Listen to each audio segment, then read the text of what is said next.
Hello everyone, welcome back to Parvati academy. साथियों, भावनाएं हमारे अस्तित्व का एक गहरा अंग होती हैं, या यूँ कहें हमारे अस्तित्व की बुनियाद होती हैं हमारी भावनाएं, जो दिखाई तो नहीं देती मगर बहुत कारगर होती है।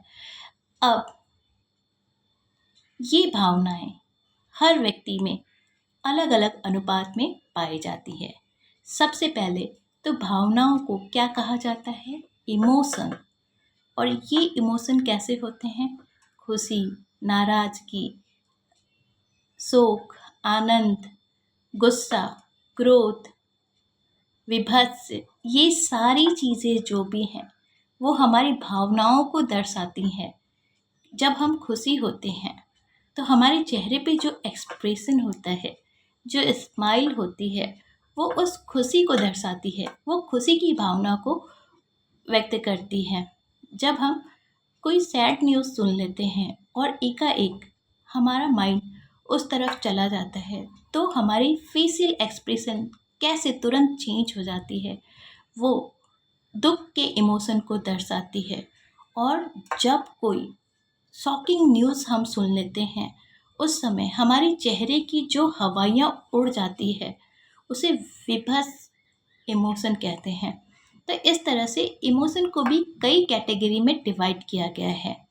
अब देखिए, आज हम इमोशन पे बात क्यों कर रहे हैं? क्योंकि आज हम ऊपरी तौर पे देखें तो हमारी फिजिक्स, हमारा हेल्थ, हमारा वेल्थ, ये सारी चीज़ों को कोई भी नोटिस और जज कर सकता है। लेकिन इमोशन, ये हर व्यक्ति के भीतर छुपे रहते हैं, इसलिए इसे कोई जज नहीं कर सकता। और इमोशनल हेल्थ हमारी मेंटल हेल्थ से रिलेटेड है। साइकोलॉजी को अगर जब भी आप गहराई से समझने की कोशिश करेंगे, तो उसमें मनोदशा में भावनाओं की गहरी भूमिका है। तो हमारे जो मनोभाव होते हैं, वो विदाउट इमोशन के हम उसकी कल्पना भी नहीं कर सकते। इसलिए आज इस इमोशन पर चर्चा की जा रही है। तो जैसे each and every person individual unique, ये हम सभी जानते हैं कि हर व्यक्ति अलग है और उसके गुण भी अलग हैं। इसी तरह से अलग अलग व्यक्तियों में भावनाओं का स्तर भी अलग है।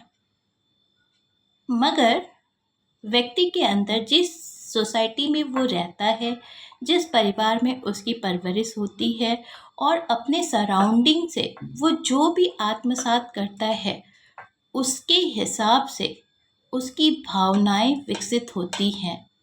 अब सोचिए, अगर कोई व्यक्ति इमोशनली स्ट्रॉन्ग लोगों के कनेक्शन में रहता है, तो उसका अप्रोच कैसा दिखाई देगा? पॉजिटिव। वो कोई भी चैलेंज को बड़े ही इजी तरीके से लेगा और उसे पूरा करेगा। वो उससे डरेगा नहीं, उसमें अपने आप को वो कैपेबल कर पाएगा। और वहीं अगर किसी की परवरिश इमोशनली वीक सराउंडिंग में होती है, तो वो अपने लाइफ के डिसीजन लेने में भी कैपेबल नहीं होगा। वो हर एक बात के लिए दूसरों पर निर्भर होगा और वो अपने डिसीजन लेने के लिए भी हमेशा डाउटफुल होगा। अब आप समझ रहे हो कि इमोशनली स्ट्रॉन्ग होना और वीक होना हमारे मेंटल हेल्थ को कैसे इफ़ेक्ट करता है। अगर हमें करेज, कॉन्फिडेंस और प्रोग्रेस और पॉजिटिविटी चाहिए, तो हमें हमें अपने इमोशन को भी स्ट्रॉन्ग करना होता है। और गज़ब की बात यह है कि एक इमोशनली वीक इंसान को भी सही समय पे सही गाइडेंस दे के इमोशनली स्ट्रॉन्ग किया जा सकता है। और अदरवाइज़ किसी ने नहीं भी किया तो भी, अगर जब वो परिस्थितियों का सामना करता है, उसे अपने टर्म्स और कंडीशन पर रियलाइज़ करता है और उस परिस्थितियों से जूझता हुआ वो खुद के अंदर वो स्ट्रॉन्गनेस बिल्ड करता है, जिससे उसकी जो इमोशनल वीकनेस थी वो इमोशनल ग्रोथ में डेवलप हो जाती है। तो देखा आपने कैसे इमोशन सिचुएशन के हिसाब से चेंज होते रहते हैं। यहाँ पे जैसे जीवन कभी रुकता नहीं, वैसे ही जीवन के भाव कभी नहीं रुकती, ये भावनाएं नहीं रुकती, खाली भावनाओं का स्तर हमेशा बदलते रहता है। सेम ऐसा हो सकता है इमोशनली स्ट्रॉन्ग लोग, जो इमोशनली स्ट्रॉन्ग लोगों के सराउंडिंग में है, उनके अंदर कॉन्फिडेंस है, वो हर एक चीज़ सही तरीके से कर रहे हैं। फिर सिचुएशन ऐसी हो जाती है कि वो उस ग्रुप को छोड़ के किसी ऐसे ग्रुप में शामिल हो जाते हैं जहाँ पर लोग इमोशनली वीक हैं। अब देखो, अगर ये बहुत ही अपने आप को प्रोटेक्ट कर पाए तो ये इमोशनली स्ट्रांग बने रहते हैं, वरना धीरे धीरे धीरे धीरे धीरे धीरे संगत की इनके ऊपर भी ऐसी रंगत चलती है कि ये भी इमोशनली वीक होना शुरू हो जाते हैं।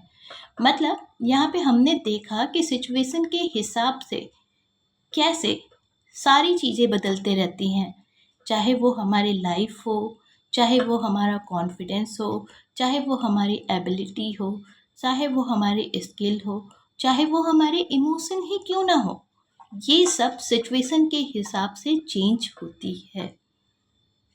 आई होप आज की ये वीडियो आपको इमोशन के बारे में अवेयर करने के लिए यूज़फुल रही होगी। तो आपको ये वीडियो कैसे लगी? आपके इमोशन कैसे हैं? आप अपने आप को इमोशनली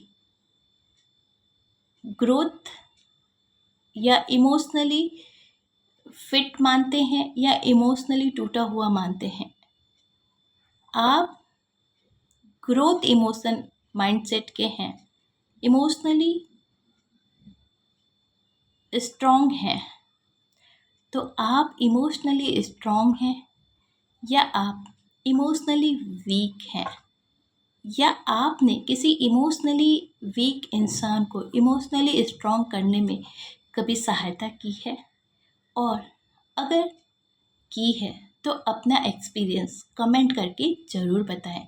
मैं सभी की कमेंट पढ़ती हूँ, और अगर आपकी कमेंट में कोई स्टोरी है जो उस इमोशनल वीकनेस या स्ट्रॉन्गनेस को रिलेट कर पा रही है, तो अगला वीडियो आपकी स्टोरी पर भी हो सकता है।